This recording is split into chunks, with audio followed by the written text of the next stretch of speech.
Hello student, welcome to my channel sermon lecture. अगर आपको class 10 Hindi में अभी तक कुछ नहीं पढ़ा है तो ये वीडियो देखकर आप काफी ज्यादा नंबर गेन कर सकते हो। देखो, मैंने आपके लिए कई सारे क्वेश्चंस लिखे हुए हैं जो आपके बोर्ड एग्जाम में हमेशा पूछे जाते हैं। यहाँ देखो, महत्वपूर्ण लेखक तथा उनकी रचना भी है, महत्वपूर्ण गद्यांश भी है, बहुत सारी चीजें हैं। यहाँ आप लोग देख सकते हो, महत्वपूर्ण पद्यांश भी है, महत्वपूर्ण उपसर्ग भी है, एंड आपको मैं दिखा दूं, यहाँ देखो महत्वपूर्ण प्रत्यय भी है, महत्वपूर्ण पर्यायवाची है।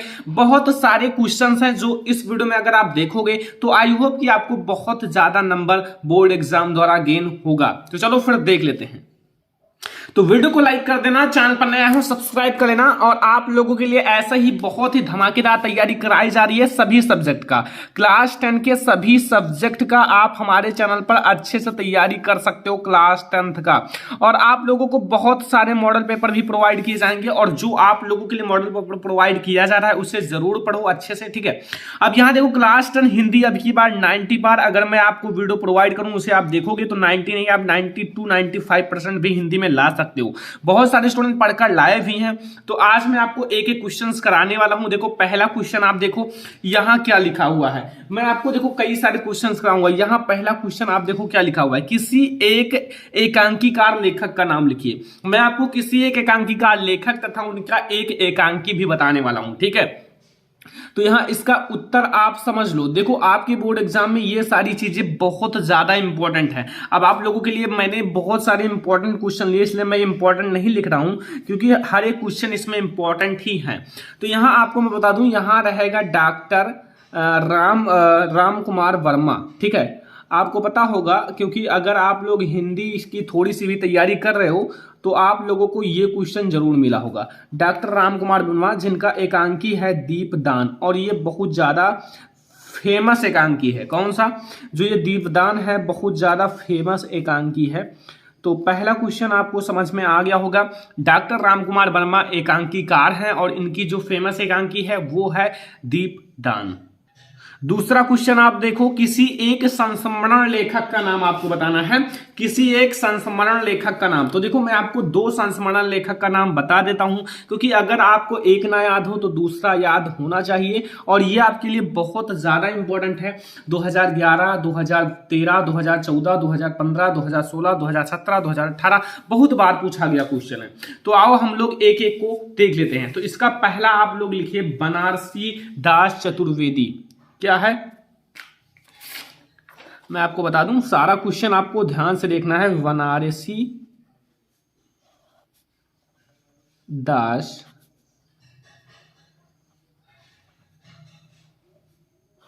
चतुर्वेदी, यानी कि बनारसी दास चतुर्वेदी आपका पहला होगा, ठीक है। पहला आपको पता चल गया, बनारसी दास चतुर्वेदी। अगर आप दूसरा जानना चाहते हो तो आपको पता होगा, इनका दूसरा भी आपको पता होगा। इनका दूसरा आप याद कर लो, कन्हैया लाल मिश्र प्रभाकर। कन्हैया लाल मिश्र प्रभाकर, तो जरूर याद कर लेना। अगर याद ना हो तो नोट बना लो, सुबह उठकर याद करो। अगला क्वेश्चन आप देखिए। अगला क्वेश्चन आपसे क्या कह रहा है, कलम का सिपाही किस विधा की रचना है। भाई, ये तो बहुत ज्यादा इंपॉर्टेंट है क्योंकि ये विधा बहुत बार पूछा गया है। मैं तो विधा देखा तो यार बहुत बार ये कलम का सिपाही पूछा गया है, किस विधा की रचना है। तो मैं आपको बता देता हूं, जो कलम का सिपाही है वो उत्तर इसका होगा उपन्यास विधा की रचना है। किस विधा की है? उपन्यास विधा, यानी कि जो कलम का सिपाही है वो उपन्यास विधा की रचना है। हमेशा याद रखना, और इंपॉर्टेंट बहुत ज्यादा है कि कलम का सिपाही किस विधा की रचना है। अगला हम लोग देखने वाले हैं। अगला क्वेश्चन, किसी एक प्रसिद्ध उपन्यास लेखक का नाम लिखिए। किसी एक प्रसिद्ध जो उपन्यास लेखक हैं उनका नाम, जो उपन्यासकार हैं उनका नाम लिखना है। तो मैं आपको दो उपन्यासकार का नाम बताता हूं। नंबर फर्स्ट आप याद रखना, प्रेमचंद्र तो आपके उपन्यासकार हैं ही, आपको पता होगा इनका उपन्यास बहुत सारे फेमस उपन्यास हैं। और दूसरा आप लोग याद रखना, जो आचार्य चतुरसेन शास्त्री। कौन है? आचार्य चतुरसेन शास्त्री। तो ये भी अगर आपको याद रहेगा तो अच्छी बात है, लेकिन अगर आपको एक याद करना है तो इनका याद रखना। प्रेमचंद्र। ठीक है, तो यहां से आपको चौथा क्वेश्चन समझ में आ गया। अगला 5वां नंबर क्वेश्चन है, क्या कह रहा है कि जयशंकर प्रसाद की 2 प्रसिद्ध नाटक का नाम लिखिए। जो जयशंकर प्रसाद की 2 प्रसिद्ध नाटक है उसका नाम बताना है। तो जयशंकर प्रसाद का मैं एक नाटक, 2 नाटक, दोनों नाटक। पहला नाटक है चंद्रगुप्त। क्या है? चंद्रगुप्त। ओके। और दूसरा नाटक है स्कंदगुप्त। दोनों काफी फेमस नाटक हैं और चंद्रगुप्त, स्कंदगुप्त इनकी बहुत अच्छी रचना है और नाटक है, तो इसे आप याद रखना, जयशंकर प्रसाद जी का नाटक। ठीक है, तो चंद्रगुप्त और स्कंदगुप्त आप याद रखना। यहाँ 6वां नंबर क्वेश्चन है, बहुत ज्यादा इंपॉर्टेंट है और ये आपसे कभी कभी रचना में भी पूछ लेता है। तो यहाँ क्या भूलूं क्या याद करूं, किस विधा की रचना है। सबसे पहले मैं आपको विधा बता देता हूं और आपको नाम बता दूंगा, आप याद रखना। इसका उत्तर होगा आत्मकथा विधा। कौन सी विधा? आत्मकथा विधा। और अगर इसकी लेखक की बात की जाए तो मैं आपको बता दूं हरिवंश राय बच्चन जी हैं। कौन है? हरिवंश राय बच्चन, याद रखना। ठीक है, तो यहां से आपको ये 6 क्वेश्चन आपको याद रखना है इस टाइप का। अब आपसे बहुत ज्यादा विशेषताएं पूछी जाती हैं जो 2-2 मार्क की आती हैं। 2 विशेषता आपको बताना रहता है और 2-2 मार्क आपको मिल जाता है। तो विशेषताएं आप कैसे कैसे बताओगे, मैं आपको एक एक का विशेषता अच्छे से समझाने वाला हूं। लाइक आपको बहुत सारे क्वेश्चंस देखने को मिल जाएंगे, तो ये सारे बहुत ज्यादा इंपॉर्टेंट भी हैं। पहला क्वेश्चन, रीति काल की प्रमुख प्रवृत्तियां या फिर विशेषताओं पर संक्षिप्त प्रकाश डालिए। यह देखो आपसे 2 प्रकार से, एक तो प्रवृत्तियां पूछा जा सकता है और एक विशेषता। इसी का 2 नाम है। देखो दोनों एक ही है, चाहे विशेषता कहा जाए और चाहे प्रवृत्तियां कहा जाए। तो कोई भी अगर पूछे रीतिकाल की 2 प्रवृत्तियां बताइए तो भी यही बताना है, और अगर 2 विशेषता पूछे तो भी यही बताना है। और मैं आपको 3 विशेषता बता रहा हूं कि अगर एक ना याद हो तो आप लिख सकते हो जो याद है। ठीक है, तो पहला आप याद रखना कि रीति या लक्षण ग्रंथों की रचना। रीति या लक्षण ग्रंथों की रचना इनकी पहली विशेषता है। रीति या लक्षण ग्रंथों की रचना रीति काल की प्रमुख विशेषता है। दूसरा आप याद रखना कि श्रृंगार रस की प्रधानता। क्या है? श्रृंगार रस की प्रधानता। इसमें बहुत ज्यादा श्रृंगार रस की प्रधानता की गई क्योंकि बिहारी लाल जी इस युग के लेखक हैं और बिहारी लाल जी बहुत ज्यादा श्रृंगार रस जो श्रृंगार रस है उसके प्रति थे। यहाँ देखो दोहा सवैया या छंद की प्रचुरता। देखो दोहा सवैया या छंद भी बहुत ज्यादा लिखते थे। ठीक है, तो यहाँ आपको ये 3 विशेषताएं याद रखना है और तीनों आपके सामने लिखा हुआ है। आपको फर्स्ट याद रखना है रीति या लक्षण ग्रंथों की रचना, दूसरा श्रृंगार रस की प्रधानता, तीसरा याद रखना है दोहा सवैया कवित्व छंदों की प्रचुरता। तो ये था हमारा 7वां नंबर इंपॉर्टेंट क्वेश्चन। आपको 6 और 7 यानी कि आपको आई होप कि 7 क्वेश्चन समझ में आ गया होगा। कोई दिक्कत हो, कोई प्रॉब्लम है, कमेंट बॉक्स में बताना, मैं आपको दोबारा उसका प्रोवाइड कर दूंगा। 8वां नंबर क्वेश्चन ये भी 2 मार्क का आता है। यहाँ देखो क्या लिखा हुआ है, ये लिखा हुआ है छायावाद की 2 प्रमुख विशेषता बताइए। जो छायावादी युग है उसकी 2 प्रमुख विशेषता बताना है। देखो 3 युग आपके बहुत ज्यादा इंपॉर्टेंट है और उसके लेखक भी पूछा जाता है। आपको नंबर फर्स्ट आपको पता चला रीतिकाल युग, जो रीतिकाल है, और सेकंड नंबर आपको है छायावादी। ठीक है, छायावादी युग। इन तीनों के बारे में डिटेल में आप याद रखना। नंबर 3 है प्रगतवादी युग, जो अभी आपको बताऊंगा, प्रगतवादी युग। तो ये 3 सबसे ज्यादा इंपॉर्टेंट है। इन 3 की विशेषता भी पूछा जाता है, इनके लेखक कभी, ये सारी चीजें पूछी जाती हैं। ठीक है, तो यहाँ आपको इनकी 2 विशेषताएं मैं आपको बता दूं। देखो प्रेम सौंदर्य का चित्रण, और 2 से ज्यादा कभी आएगा नहीं क्योंकि ये 2 मार्क का ही आता है और 2 से ज्यादा आएगा नहीं। तो 2 याद रखना, 3 याद कर लेते हो तो भी अच्छी बात है, हमेशा याद भी रहेगा। अब दूसरा आप देख लो प्राकृत का मानवीयकरण। प्राकृत का मानवीकरण, तो यहां से आपको 2 याद रखना है छायावादी युग की विशेषता। नंबर फर्स्ट है प्रेम सौंदर्य का चित्रण और नंबर सेकंड है प्राकृत का मानवीकरण। तो यहां से आपको पता चला छायावादी युग की विशेषता और रीतिकाल युग की विशेषता। और मैंने बताया है विशेषता की जगह प्रवृत्तियां भी पूछ सकता है, तो आप लोगों को कंफ्यूज नहीं होना है। चाहे प्रवृत्तियां पूछे चाहे विशेषता पूछे, सब एक ही है। अब देख लो प्रगतवादी युग की विशेषता। प्रगतवादी युग की 2 विशेषताएं मैं आपको बता दूं और इंपॉर्टेंट है, ये भी बहुत ज्यादा इंपॉर्टेंट है। ठीक है, तो याद रखना। ठीक है, देखो इनकी 2 विशेषताएं कौन कौन सी हैं वो मैं आपके साथ शेयर कर देता हूं। नंबर फर्स्ट आप याद रखना साम्यवादी विचारधारा से प्रभावित। ये इनकी विशेषताएं, साम्यवादी विचारधारा से प्रभावित। यहाँ आप ऊपर हेडिंग डाल लेना कि प्रगतवादी युग की प्रमुख विशेषताएं इस प्रकार से हैं। तो पहला है साम्यवादी विचारधारा से प्रभावित। देखो पहला आपका बहुत ज्यादा इंपॉर्टेंट है, साम्यवादी विचारधारा से प्रभावित, और दूसरा है कि मानव मात्र के कल्याण के लिए मानवतावादी दृष्टिकोण, यानी कि मानव मात्र के कल्याण के लिए मानवतावादी दृष्टिकोण, ये भी बहुत ज्यादा इंपॉर्टेंट है। और ये आपकी बार जो मैंने मॉडल पेपर बताया था, मॉडल पेपर दिया था हिंदी का, उसमें ये क्वेश्चन आया हुआ है। तो ये क्वेश्चन इंपॉर्टेंट है क्योंकि उस मॉडल पेपर में भी आया हुआ है, हो सकता है बोर्ड एग्जाम में भी आ जाए, तो याद रखना जरूर। अगला क्वेश्चन देखो यहाँ, छायावाद युग की एक कवि तथा उनकी रचना का नाम बताओ। तो छायावाद युग की मैं 2 कवि तथा उनकी रचना का नाम लेकर आया हूं, तो दोनों को समझेंगे। नंबर फर्स्ट आप याद रखना, जयशंकर प्रसाद। जयशंकर प्रसाद को छायावाद युग का प्रावर्तक माना जाता है, प्रावर्तक मतलब जनक, ठीक है। तो यहाँ आपका इनकी जो प्रमुख महत्वपूर्ण रचना है कामायनी और आंसू, ठीक है, कामायनी और आंसू, ठीक है, कामायनी और आंसू इनकी फेमस रचना है, और याद रखना क्योंकि ये रचना अगर आप बोर्ड एग्जाम में लिखोगे तो अच्छा रहेगा। अगला है महादेवी वर्मा। महादेवी वर्मा भी छायावाद युग के कवि हैं, और ये लिखा हुआ है यामा और दीपशिखा। इनकी 2 रचना मैंने लिख दिया है, जयशंकर प्रसाद की कामायनी और आंसू। अगर एक ही लिखोगे तो कोई दिक्कत नहीं, अब मैंने 2 लिख दिया है, 2 में से अगर आपको एक ही याद रहेगा तो भी आपको फुल मार्क दिया जाएगा, और 2 लिख दोगे तो भी कोई दिक्कत नहीं। और दूसरा है महादेवी वर्मा, महादेवी वर्मा का है यामा और दीपशिखा।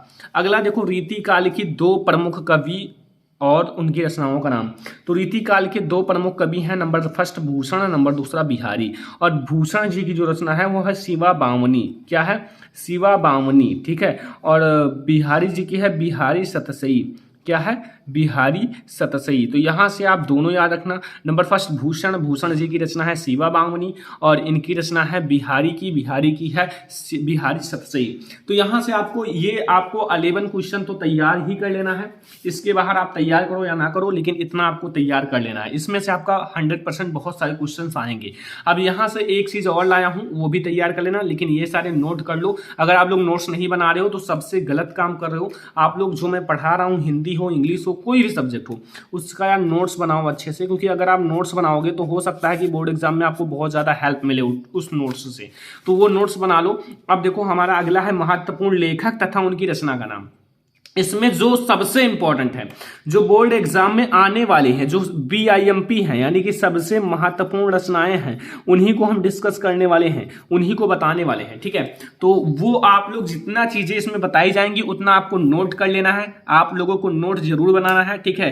तो आइए हम लोग एक एक को समझते हैं। पहला है लेखक। लेखक से हम नहीं समझेंगे, लेखक से नहीं, रचना से समझेंगे। रचना है सेवा सदन, बहुत ज्यादा इंपॉर्टेंट है आपके बोर्ड एग्जाम के लिए, सेवा सदन। और सेवा सदन के लेखक कौन है, प्रेमचंद्र। सेवा सदन के लेखक कौन है, प्रेमचंद्र। अगर आपसे पूछा जाए सेवा सदन रचना के लेखक कौन है, तो आपको बताना है प्रेमचंद्र। और अगर आपसे विधा पूछा जाए तो उपन्यास विधा आपको बताना है, ठीक है, कोई दिक्कत तो नहीं है। सेवा सदन के लेखक है प्रेमचंद्र, और वो विधा उपन्यास विधा पर है। अगला है बाण भट्ट की आत्मकथा। अगली रचना क्या है, बाण भट्ट की आत्मकथा। और बाण भट्ट की आत्मकथा जो आपका लेखक है वो है हजारी प्रसाद द्विवेदी। ये आपकी रचना है बाण भट्ट की आत्मकथा, और इसके लेखक हैं हजारी प्रसाद द्विवेदी। और ये भी उपन्यास विधा पर ही आधारित है, इसकी विधा भी उपन्यास विधा ही है। अगर आपसे पूछा जाए कि उपन्यासकार लेखक का नाम, तो आप लोगों को मैंने बताया है प्रेमचंद्र, और एक बताया है, ठीक है। यहाँ तीसरा देखो महादेवी वर्मा, लेकिन इनकी रचना है अतिथि के चलचित्र। अतिथि के चलचित्र इनकी बहुत ज्यादा इंपॉर्टेंट रचना है, जो क्लास 10th बोर्ड एग्जाम के लिए बहुत ज्यादा इंपॉर्टेंट है। तो अतिथि का चलचित्र याद रखना। ये संस्मरण और रेखा चित्र दोनों विधा पर है, एक होता है संस्मरण, एक होता है रेखा चित्र, रेखा एंड चित्र। तो यहाँ आपको ये रचना है अतिथि के चलचित्र, इसके लेखक है महादेवी वर्मा, एंड ये जो आपका विधा है वो है संस्मरण और रेखा चित्र। अगली रचना है तीर्थ सलिल। तीर्थ सलिल के लेखक कौन है, सत्येंद्रनाथ दत्ता।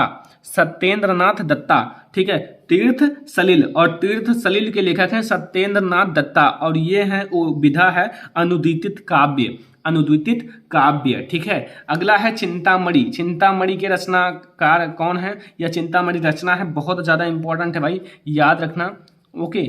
एंड इसके जो रचनाकार हैं वो हैं आचार्य रामचंद्र शुक्ल, यानी कि लेखक कौन है, आचार्य रामचंद्र शुक्ल। अगर विधा की बात की जाए तो ये भैया निबंध विधा पर आधारित है, ये निबंध विधा पर आधारित है, चिंतामणि निबंध विधा पर आधारित है। और चिंतामणि के लेखक कौन है, आचार्य रामचंद्र शुक्ल, ओके। अब यहाँ देखो एक घूट जो है वो एक रचना है और इसके लेखक कौन है? जयशंकर प्रसाद। कौन है? जयशंकर प्रसाद। एक घूट के लेखक हैं जयशंकर प्रसाद और ये जो नाटक विधा पर आधारित है। कौन? एक घूट।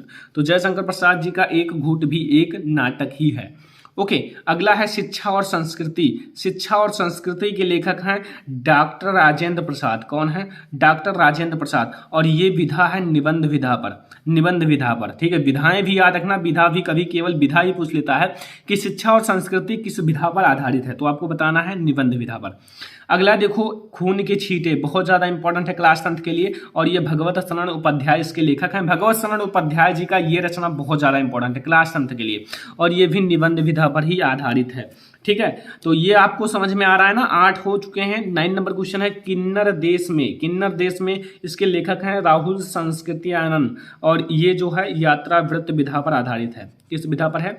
यात्रा वृत्त विधा पर। तो यहाँ आपको 9 नंबर क्वेश्चन समझ में आया। ये बहुत ज्यादा इंपॉर्टेंट विधा भी है और इसके लेखक भी हैं। आवारा मसीहा।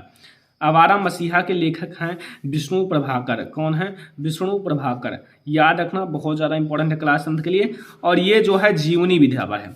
जीवनी विधा पर। तो यहाँ मैंने आपको टॉप 10 इंपॉर्टेंट क्वेश्चन बता दिया। जो इंपॉर्टेंट लेखक तथा उनकी रचनाओं का नाम था उसको मैंने डिस्कस कर लिया है। और अगर आप लोग नोट करना चाहते हो, नोट बनाना चाहते हो तो बना लो। मैंने आपको बहुत सारे क्वेश्चन उधर करा दिए, फिर ये भी मैंने आपको करा दिया। तो यहाँ से आप नोट्स भी बना लो और अगर आप लोग याद कर लोगे तो आपको बहुत ज़्यादा बेनिफिट मिलेगा, ठीक है। तो ये था हमारा वीडियो जो महत्वपूर्ण लेखक तथा उनकी रचना का है। अब हम लोग देखेंगे महत्वपूर्ण गद्यांश। ये सबसे महत्वपूर्ण गद्यांश है, जो भी स्टूडेंट क्लास 10th में है उसके लिए ये सबसे महत्वपूर्ण गद्यांश है जो इस वीडियो में डिस्कस होने वाला है, क्योंकि ये लगातार बोर्ड एग्जाम में आ रहा है। लगातार बोर्ड एग्जाम में आ रहा है और आएगा भी, क्योंकि ये इतना ज्यादा इंपॉर्टेंट है कि मैंने देखा है बोर्ड एग्जाम में कई बार आया है, बुक से भी देखा है, गाइड से भी देखा है, ठीक है। तो फिर आओ हम लोग इसको भी सीख ही लेते हैं। कुछ है नहीं, अगर आप ध्यान से जानना चाहोगे, ध्यान से पढ़ना चाहोगे तो आपको बहुत आसानी से समझ में आ जाएगा।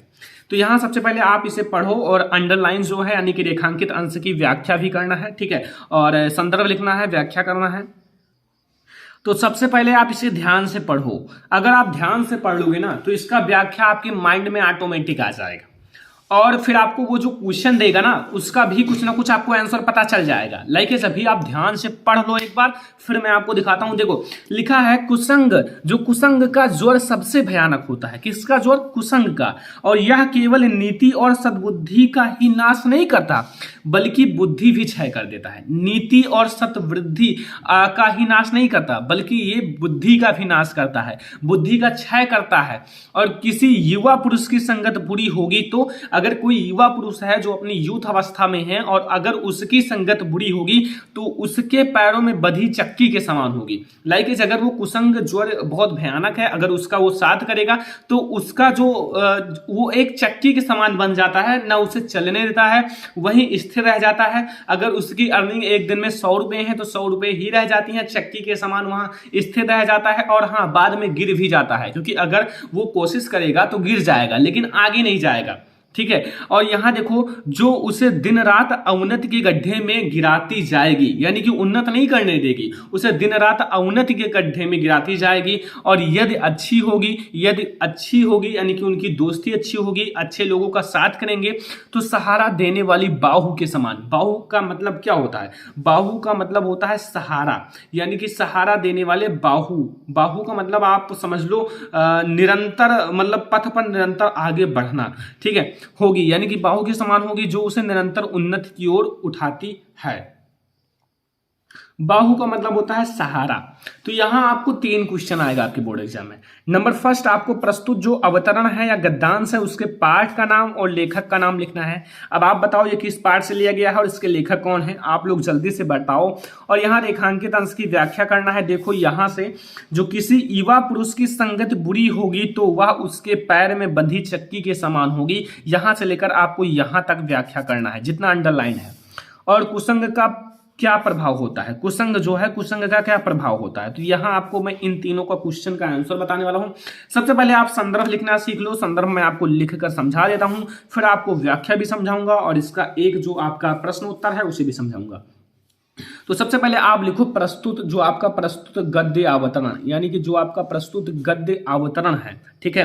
तो यहां आप ध्यान से लिखना, थोड़ी सी भी अगर आप मिस्टेक कर दोगे इसमें, एक बात मैं आपको बता दूं कि ये जो संदर्भ है, संदर्भ में आपको काट पीट गलत नहीं लिखना है, क्योंकि मेन जो फोकस होता है एग्जामिनर का वो आपके संदर्भ का होता है कि संदर्भ कैसा बच्चे ने लिखा है। और अगर आप उस चीज को गलत कर दोगे ना तो आपका कभी भी नंबर ज्यादा नहीं आएगा, ठीक है। गद्य अवतरण, ओके। अब देखो ये जो प्रस्तुत गद्य अवतरण, अब आपको ब्लैक पेन उठाना है जैसा कि मैंने लिया, और यहां आपको आचार्य, देखो आप कई प्रकार से लिख सकते हो, बहुत सारे टीचर दूसरे प्रकार से बताते हैं, लेकिन अब भाई जैसा मैं आपको बता रहा हूं वैसे भी लिख देना, ठीक है। इस चैप्टर को आचार्य रामचंद्र शुक्ल, आचार्य रामचंद्र शुक्ल, ये भैया लेखक हैं इसीलिए मैंने इसे ब्लैक से लिखा है, शुक्ल, ठीक है। आचार्य रामचंद्र शुक्ल द्वारा लिखित, ये अब देखो यहां मैंने पहले लिख दिया द्वारा लिखित, तो यहां आपको पता चल गया किसने लिखा है, आचार्य रामचंद्र शुक्ल ने, ठीक है। तो द्वारा लिखित एवं हमारी पाठ्य पुस्तक, एवं हमारी पाठ्य पुस्तक, पाठ्य पुस्तक लिखने के बाद आपका कौन सा पाठ्य पुस्तक है, हिंदी है ना, तो हिंदी आप लिख दो। फिर हिंदी के गद्य खंड, आप यहां देखो गद्य खंड, देखो ये हिंदी का भाग है तो इसलिए आप ब्लू से भी लिख सकते हो, गद्य खंड में संकलित, यानी कि गद्य खंड में क्या है, संकलित है। किस चैप्टर में है, मित्रता, किसमें है, मित्रता, तो यहां आपको चैप्टर का नाम लिखना है मित्रता। मित्रता मैंने लिख दिया, नामक निबंध से संबंधित है, नामक ये आपका एक निबंध है, ठीक है, निबंध से अवतरित है। तो अगर आप ऐसा लिखोगे तो आपको फुल मार्क एग्जामिनर देगा। सबसे पहला पॉइंट आपको मैंने इसमें बताया क्या कि आपका जो लेखक का नाम है उसे ब्लैक से करना है, जो आपका ये है इसे ब्लैक से, लेखक और ये पाठ का नाम, और ये हिंदी मैंने ब्लैक से कर दिया, हो सके तो इसे भी ब्लैक से कर देना। तो ये सारी चीजें एक बेसिक चीजें होती हैं जो आपको सभी नहीं बताएंगे, तो इसलिए मैं आपको अच्छे से बता दिया हूं। अब रेखांकित अंश की व्याख्या करना है, कहां से, यहां, किसी युवा पुरुष की संगत बुरी होगी तो वह उसके पैर में बंधी चक्की के समान होगी जो उसे दिन रात अवनति के गड्ढे में गिराती जाएगी, और यदि अच्छी होगी तो सहारा देने वाली बाहु के समान होगी जो उसे निरंतर उन्नत की ओर उठती जाएगी। तो यहां भैया आओ हम लोग व्याख्या सीख लेते हैं। देखो व्याख्या में है कुछ नहीं, आपको थोड़ा उसे अपनी भाषा में लिख देना है। लाइक अभी देखना, मानव जीवन, क्या लिखा है, मानव जीवन में युवा अवस्था सर्वाधिक महत्वपूर्ण है। मानव जीवन में जो युवा अवस्था है आपको पता है सबसे ज्यादा महत्वपूर्ण है, क्योंकि युवा अवस्था में ही आपकी मतलब नौकरियां भी लगती हैं। अगर आप छोटे से पढ़ते आए हो लेकिन आपकी युवा अवस्था में नौकरी भी लगेगी, शादी भी युवा अवस्था में होता है, ठीक है। एंड और सब जो चीजें होती हैं ना युवा अवस्था में, आपका बच्चा का, अगर आप बच्चे हो, छोटे हो, तो फिर आपको केवल खेलना है, खाना है, पढ़ना है। आप बूढ़े हो गए तो फिर आप कुछ नहीं कर सकते। युवा अवस्था में जो आपको करना है करो, अगर आप अमीर बन सकते हो, ज्यादा अच्छी बिजनेस कर सकते हो तो वो कर सकते हो, सब कुछ। और यहां देखो कुसंगित, यानी कि जो कुसंग से प्रभावित हो चुका है, कुसंग हो चुका है, कुसंग वाले दोस्त का सहारा ले लिया है, किसी कुसंगित किसी युवा मनुष्य की सारी प्रगति को उसी तरह रोक लेती है। जैसे जो कुसंगति है, ठीक है, वो किसी युवा मनुष्य की सारी प्रगति मतलब उन्नति, उन्नत मतलब जैसे बढ़ावा, अपने मतलब परिवार में ज्यादा उन्नति होना, उसी तरह रोक लेती है जिस तरह पैर में बंधा हुआ भारी पत्थर। जैसे अगर आपके पैर में एक भारी पत्थर बांध दिया जाए तो आप आगे नहीं बढ़ सकते हो, वहीं रुक जाओगे, उससे आगे नहीं जा पाओगे, ज्यादा कोशिश करोगे तो गिर जाओगे। तो उसी तरह रोक लेती है जैसे पैर में बंधा हुआ भारी पत्थर, और किसी व्यक्ति को आगे बढ़ने नहीं देती है अगर वो कुसंग से प्रभावित हो चुका है, और प्रायः उसे गिरा देता है, और उसे जरूर एक ना एक दिन गिराएगा। और इस प्रकार कुसंगित में लिप्त मनुष्य का पतन हो जाता है। पतन मतलब नष्ट हो जाते हैं, उनका आगे कुल नहीं बढ़ पाता। और इसके विपरीत अगर अच्छी संगत वाले, अच्छी संगत जिसकी है, अच्छी संगत के लिए हम सुदृढ़ सहारा होती है। अगर हमारी अच्छी संगति है, संगत मतलब मित्रता, अगर आपकी बुरी संगति है तो ये सारी चीजें होंगी, आपके पैर में बंधे पत्थर के समान होगा। लेकिन आपकी संगत अगर अच्छी होगी तो आपको बहुत ज्यादा सहारा मिलेगा, बल्कि हमें गिरने नहीं देंगे, अपितु उन्नति के पथ पर निरंतर आगे बढ़ाते रहेंगे। तो तो ये है व्याख्या। व्याख्या में आप जितना फेंक सकते हो उतना फेंक दो, जितने इससे रिलेटेड हैं अच्छे से लिखो तो फिर आपको फुल मार्क मिलेगा। मैंने देखो बहुत अच्छे से लिखा है। देखो आप छोटे में लिखो, लेकिन आप अगर अच्छी चीजें लिख दोगे, एग्जामिनर को इमोशनल कर देगा तो आपको फुल मार्क दे देगा। अब देखो तीसरी चीज क्या पूछा है, कुसंग का क्या प्रभाव है। जो कुसंग है उसका क्या प्रभाव है। तो अगर आपको बताया जाए कि कुसंग का क्या प्रभाव है तो आप लोग जान जाओगे ना। तो मैं आपको इसमें सबसे पहले दिखाता हूं। यहां देखो कुसंग का ज्वर जो है, कुसंग का ज्वर सबसे भयानक है। अब मैं यहां आपको दिखाता हूं इसका आंसर। देखो जो कुसंग का प्रभाव है बहुत भयानक है, मैंने यहीं से लिया है। ठीक है, फिर मैंने अपने खुद से बनाया कि एक मनुष्य की नैतिकता और अच्छे आचरण को नष्ट कर देता है। अगर वो बुरी संगति से रहेगा तो उसकी जो नैतिकता है और अच्छे आचरण जो अच्छे आचरण है उसे नष्ट कर देगा, और इसके साथ साथ उसकी बुद्धि भी क्षय हो जाती है, नष्ट हो जाती है, धीरे धीरे खत्म होने लगती है, बल्कि उसकी बुद्धि भी क्षय हो जाती है। तो ये सारी चीजें यहाँ देखो, नीति और सद्बुद्धि भी नाश हो जाती है, नष्ट हो जाती है। तो ये सारी मैंने इसी से लिया है, लेकिन खुद से कुछ कुछ आपको अच्छे से करने के लिए बना दिया है।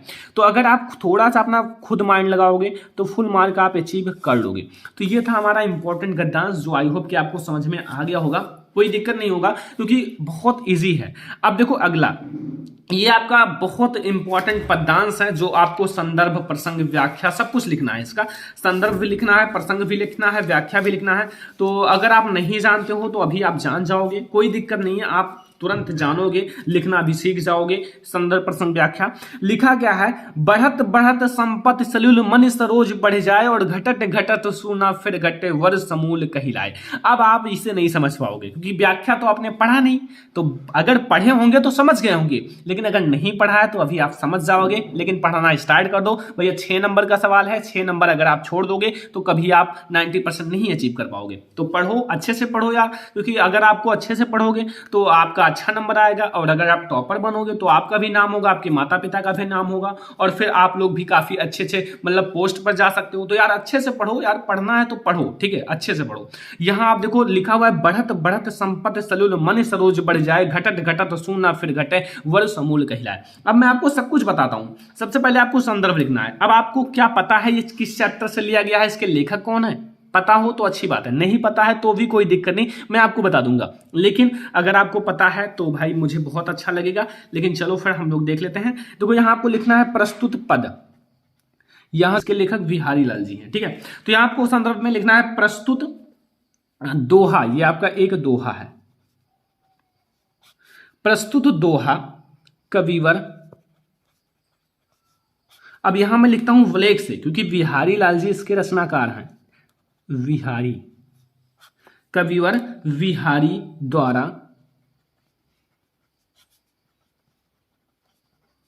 कविवर बिहारी द्वारा रचित। और ये जो है ना, इनका बिहारी सतसई से लिया गया है। किससे लिया गया है, बिहारी सतसई।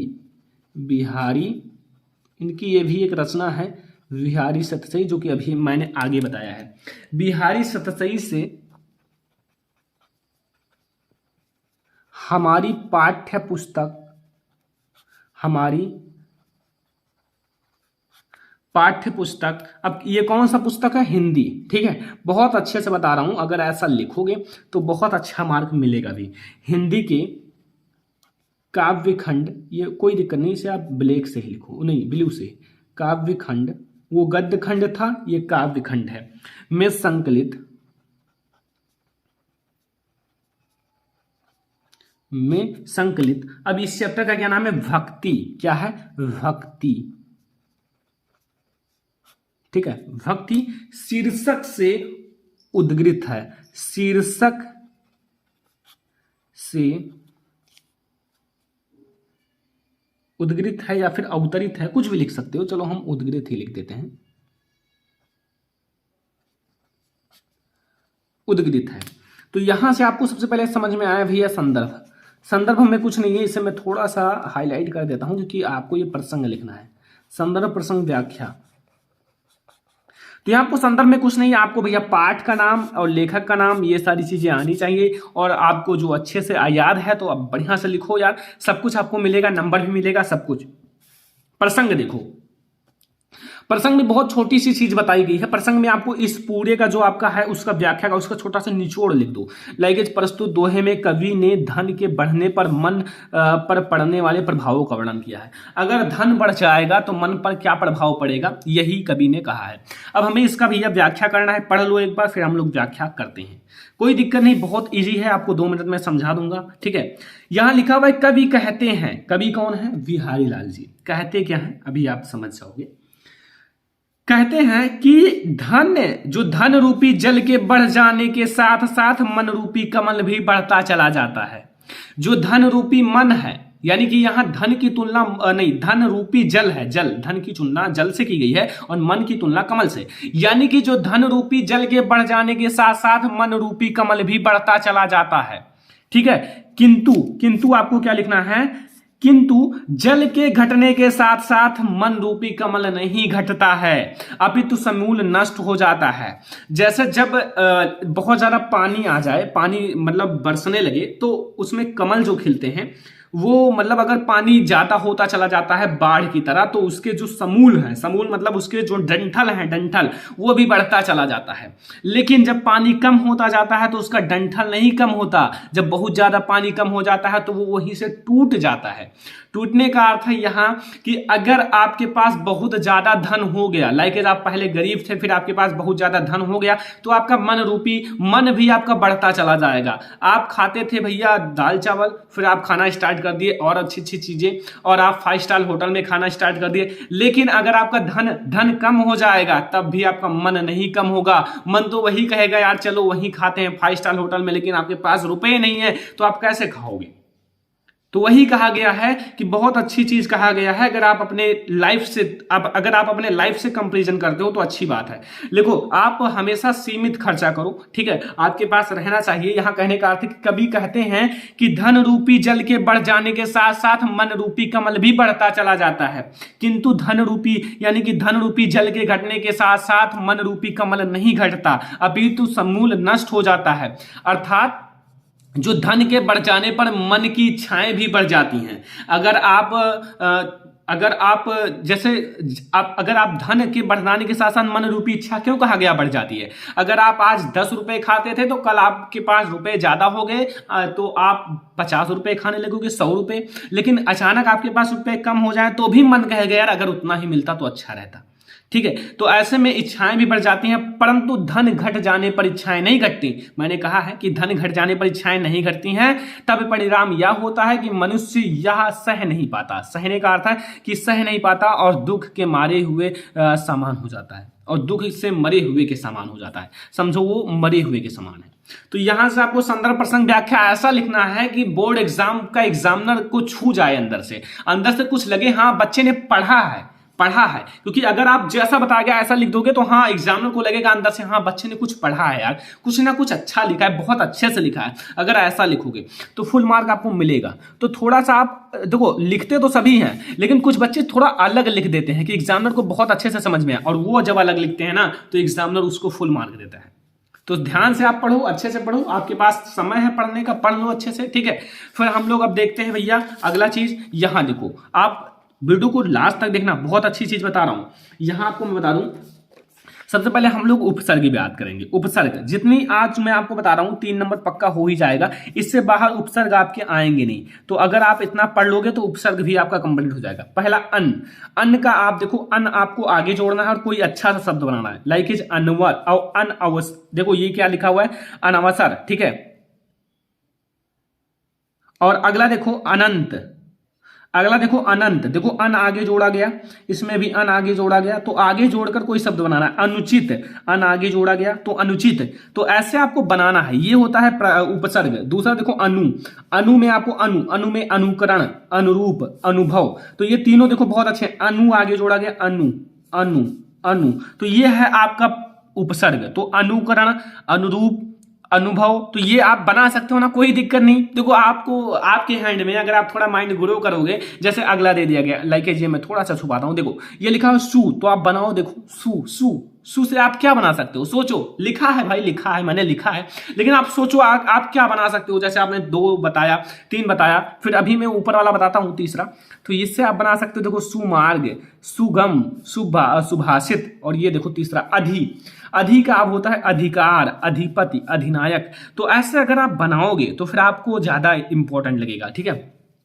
पांचवा देखो परि, परि का होगा परिजन, परिवार, परिधान, परिवार, परिजन, परिधान। देखो सबके आगे परि जुड़ा हुआ है, परि, परि, ठीक है। और अगला देखो आ, छोटा आ, छोटा आ से आप बहुत सारे लिख सकते हो, अविश्वास, अहिंसा, असुविधा, ठीक है। अब देखो सह, सा का होगा सहपाठी, सहचर, सहमति, लेकिन ये टॉप 7 है, इससे बाहर नहीं आएगा यार। 7 मैं बता दूं और वो समझ लो बोर्ड एग्जाम में आएगा ही।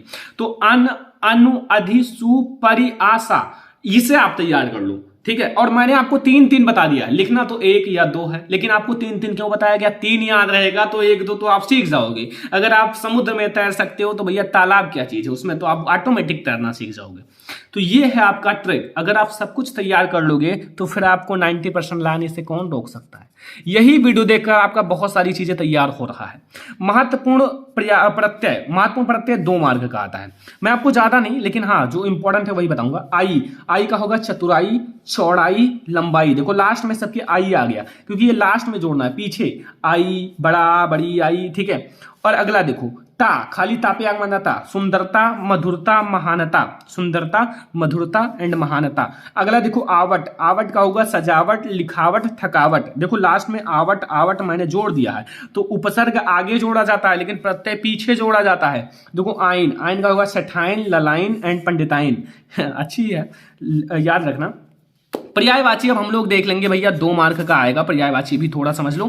अब मैं आपको दिखा देता हूं पर्यायवाची। देखो आकाश, आकाश का होगा आसमान और गगन, याद रहेगा, आसमान और गगन आपकी भाषा में है। दूसरा कमल, कमल का होगा पंकज और जलज, ठीक है, पंकज और जलज। घर, घर का होगा भवन और गृह, भवन तो ऑटोमेटिक याद होगा, गृह भी याद होगा, गृह से गृह विज्ञान। जल, जल का होगा पानी और जीवन, पानी और जीवन। ये सारी चीजें देखो, पानी, जीवन, गृह, भवन, पंकज, जलज, आसमान, गगन, ये सब आप यूज करते होंगे अपने लाइफ में। और अगर आप नहीं यूज करते हो तो यूज करो, क्योंकि अगर आप ऐसे करोगे तो पर्यायवाची बहुत याद होगा। तालाब, तालाब का होगा सरोवर और जलाशय। बादल, बादल का होगा मेघ और जलद। हाथी, हाथी का होगा गज और दंती। यहां सूरज, सूरज का होगा भानु और प्रभाकर, या हाँ भास्कर भी लिख सकते हो। तो भैया आज का था ये हमारा हिंदी का महत्वपूर्ण वीडियो।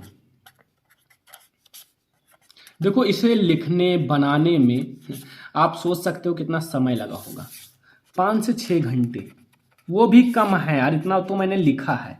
तो 1 लाइक तो बनता है यार, 1 लाइक तो कर ही सकते हो। तो वीडियो को ज्यादा से ज्यादा लाइक करो, मैं 1 लाइक नहीं सभी स्टूडेंट से लाइक मांग रहा हूं। सभी स्टूडेंट इस वीडियो को लाइक करो, शेयर करो अपने फ्रेंड्स के साथ। चैनल पर नए आए हो जल्दी से फटाफट सब्सक्राइब कर लो, जल्दी से आप लोग सब्सक्राइब करो, क्योंकि आपको पूरी विषयों की तैयारी क्लास 10th की कराई जा रही है फुल गारंटी के साथ, 100% गारंटी के साथ, क्योंकि बोर्ड एग्जाम में आपके ये सारे क्वेश्चंस बहुत बार आए हुए हैं और आएंगे भी। तो ये आप लोग सारे क्वेश्चन नोट कर लो भाई, नोट्स बना लो अच्छे अच्छे सुंदर सुंदर। और अगर आप लोग इस सारे को नोट्स कर लोगे तो आपको बहुत ज्यादा हेल्प भी मिलेगा।